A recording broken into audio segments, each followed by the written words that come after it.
म्हज्या भयणीन भावनो आयज आमकां अशें सांगलेलें आसा बोऱ्या आनी उदार काळजान उतर आयकून ते सांबाळटात आनी आपले थिरायेक लागून पीक दितात ती सुभागी. देव सदांच हाजीर आसा म्हणून आमकां जिरकुटांतल्यान मोइजेसाक देवान कोलीत केलें. तो सदांच हाजीर आसा. आतां आमी देवाची भुरगीं म्हणटूच आमकांय ताणें हें देणें दिल्लें आसा सगळ्यो गोत हाजीर जावच्याक. पूण आमी जाणो की आमची चिंतनां भितर आसात पळय ती आमकां हाजीर जावंक दिना. कित्याक ही चिंतना आयली की म्हणटूच आमी चिंतनांनी आसता सगळ्यो गोत हांगासर कितें जाता ताका हाजीर जावंक ना. तर ताका तर आमी प्रत्येक वेळा तर आमी हाजीर जायत जाल्यार देव आमचे कडेन उलयता आनी देवाचें उतर सुफळ जाता. कितें निर्फळ न्हय तें फकत ताका आमी हाजीर जालेलीं जाय.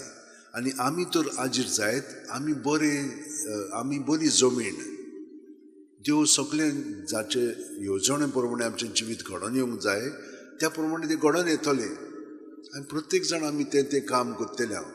पूण हें हाजीरपण आमी बाळगून दवरूंक जाय. असलें आमचें मागणें जावंक जाय आनी असलें मागणें जावच्याक हांवें तुमकां सदांच कळीत केलां की सुस्काराक तर आमी हाजीर जायत जाल्यार आमी सगळ्यो गोत हाजीर आसतले. आमच्या मनांत कितें चलता आमच्या भावनांनी कितें चलता भायल्यान कितें चलता ताका सगळ्याक आमी हाजीर जातले आनी देवा सवें आमी तांकां प्रतिसाद म्हणजे रिस्पॉन्स दितले. आनी ते भाशेन केलें की ना आमकां दादोसकाय मेळटली, आमकां शांती आनी आनंद मेळटलो. नाजाल्यार कितें करता आमी फळांक आमी रावता. फळ तें आमचें लागीं ना, फळ तें देव दितलो. आमी फकत ताका हाजीर जावन जें आमी ताचें सगळें करूंक जाय तें करया. बाकीचें तो करतलो. हातूंतच आमचो आनंद आसूंक जाय, हातूंतच आमची शांती आनी दादोसकाय आसूंक जाय आनी हातूंतच आमचें परिपूर्ण जिवीत आसा. कित्याक देव बाकीचें घडोवन हाडटा तें सगळ्यांत आमच्यान कंट्रोल करूंक जायना. आमी मागीर विरार जातले तें कितें करपाक हा पळय तें पळोवन आमच्यानी जायना तें. पूण हे भाशेन सादेपणान तर आमी जियेत जाल्यार खरेपणी देव आमचे सगळें भरपूर करतलो. पाद्र पियो तेच भाशेन आपलें जिवीत सादतालो. तो जाण आसलेलो की भुरगो आसतना ताका शिकोवंक म्हण हितून संदी नासलेली आनी बरो नासलेलो म्हणटच हे भाशेन जातालें. ताका मागीर शिकोवंक म्हणजे प्रायवेट ट्युशन दिलें आनी ताणें मागीर तें तो अभ्यास केलो. पूण मागीर तो जाणवायेन ओदीक वाडोंक लागलो. ल्हान आसतनाच ताका खूब भितरल्यान सगळें दिश्टी पडटालें आनी हे भाशेन मागीरूय ताका दिश्टी पडोंक लागलें. आनी ताका लागून इतलो लोक ताचेशी येतालो.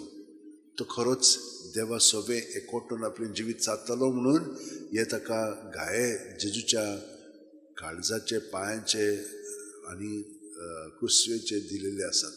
हे भाशेन ताणें जेजूच्या एकवटान सगल्यांक धरली. ही जाणवाय ताका देवान दिली आनी तो खरेपणी जेजूक हाजीर जावन सगळें जेजू सवें दवरतालो आनी लोकांक मागीर पेकोवणी मेवताली. तेन्नाच न्हय आजुनूय मेळटा आनी हाका लागून हे सांत भोग ते भाशेन आपलें जिवीत जियेताले.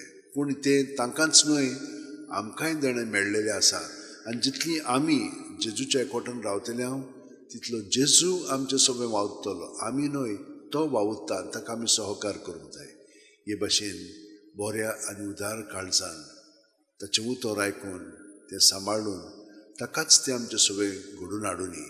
हाका लागून सदांच तुमकां हांवें म्हणलां रातची जेजून जशे भाशेन मागण्यांत आपलो वेळ सारलो आनी सकाळीं उठून ताणें वेळ सारलो ते भाशेन आमीय सादता. पूण आमी एक जाणा जातले की आमची मनां येणें तेणें हेंगसर थंयसर आसतात. ती रावया, तेंच जें काम करूंक जाय तितलेंच करया. बाकीचें सगळें तो करून घेतलो. भियेनाकात.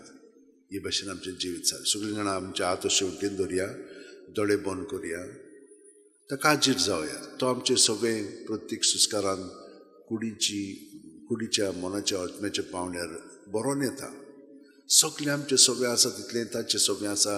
ह्या हाजीरपणांत आमी रावया आनी तो बाकीचें सगळें आमचें सगळें घडोवन हाडटलो.